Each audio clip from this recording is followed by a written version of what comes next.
Баршаңызға қайырлы күн.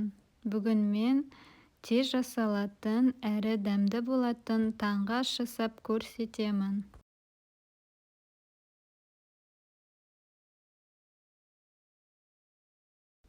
Ең алдымен бізге 2 жұмыртқа қажет. Жұмыртқаны жарып, ыдысқа салып араластырып аламыз. Ішіне тұз, паприка ұнтағын қосамыз.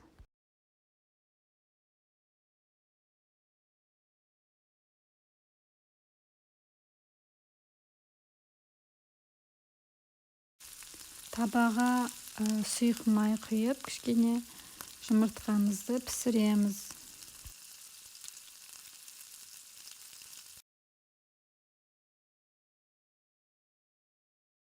Жұмыртқамыздың екінші жағын айналдырып,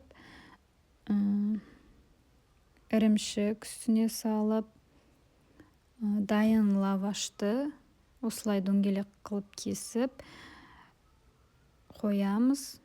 Содан соң айналдырамыз.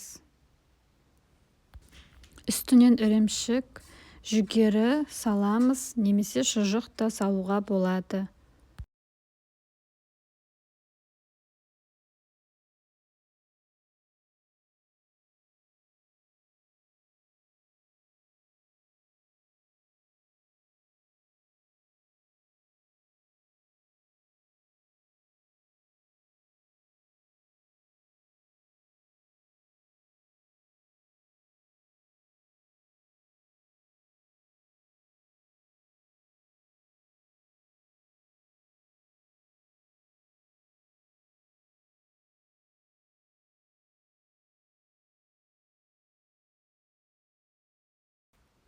Мінекей, тойымды таңғы асымыз дайын болды.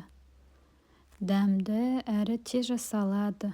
Сіз де міндетті түрде жасап көріңіз.